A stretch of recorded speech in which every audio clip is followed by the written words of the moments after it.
Alzheimer's dementia is a slowly progressive condition, and moderate level dementia covers a vast range of eventualities. So it may be that your mother at 80, it's apparent that she's got recent memory loss and that she's definitely into moderate level dementia, but she's independent, she's active, she walks well, she can transfer, but 3 years later she's had a stroke, she's got arthritis, and now has difficulty transferring, getting out of bed, on and off the toilet, in and out of a chair.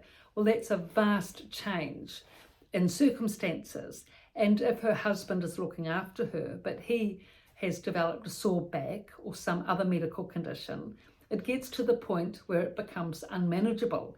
Anything in the equation can change to make it, lose its balance, so to speak, so that the person needs to go into a dementia unit for care. But throughout the whole process, the important thing is to communicate with the person with dementia about what is happening. Now, I know that a lot of the time people find it too difficult to face. They brush it under the carpet. They can't bear to talk about it. They just put the person in a dementia unit, don't explain anything, and the person becomes so confused. It really is a problem once they reach the unit, because it's stressful enough being in the unit without knowing why, what, how, and the reason why they're there.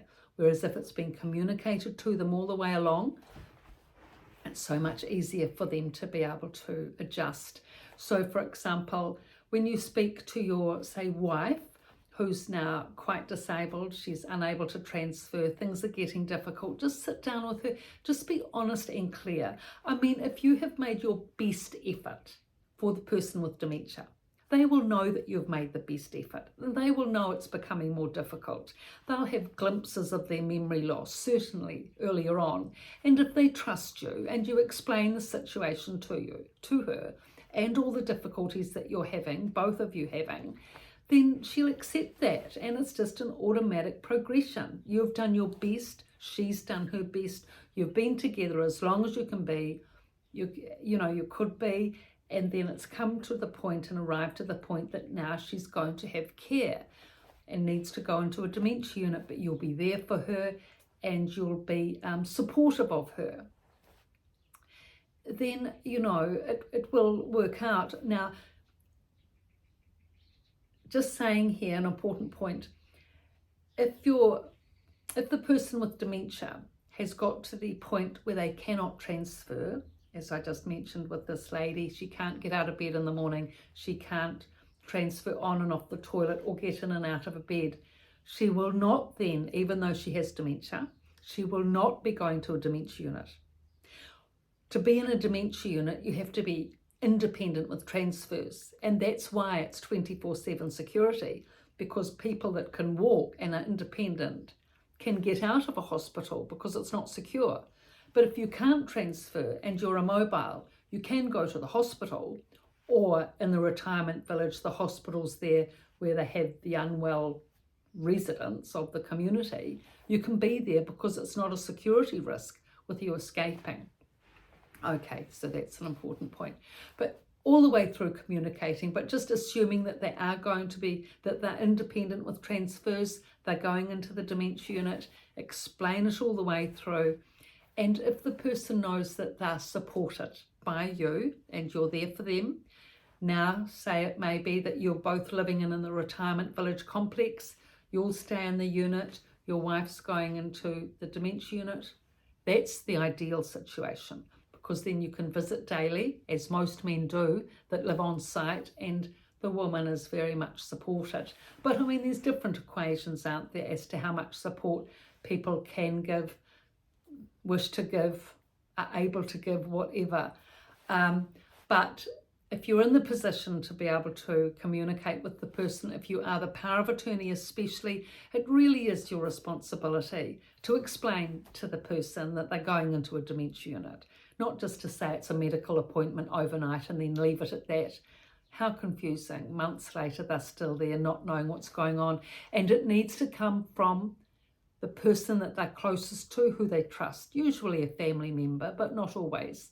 The information needs to come from them. They're going into a unit because of memory loss and because of all these reasons which you're going to outline, all the health and safety reasons, or the point that it's become unmanageable to keep the person at home for whatever reasons they are, and to outline those clearly, because then the person understands why they're there. They're on a solid footing, and then they have to accept the situation and work with all the many challenges that there are being in a dementia unit.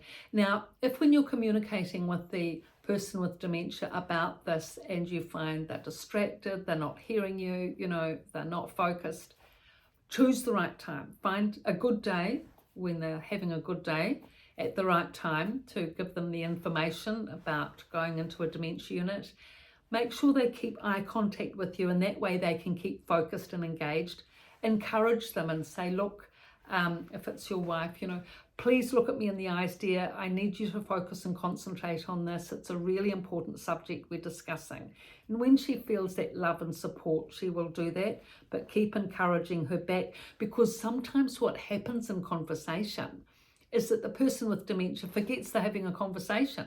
I mean, they've got recent memory loss, so something that's just happened, they'll forget. So they're forgetting they're having a conversation with you, and they'll just look in the other direction, start thinking about something else. So they can hear.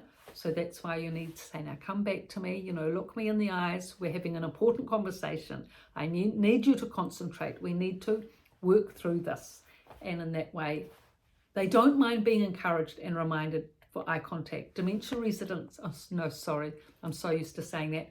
People, because I've worked so much with dementia residents, all this previous work, and by the way, in the books, The Resident's Voice, The Resident's Rise, and all the videos on the dementia unit work.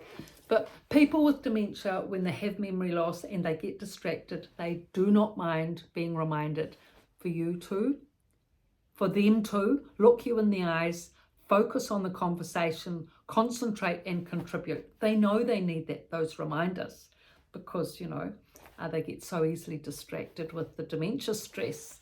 Okay, so that's enough for today. Thank you very much.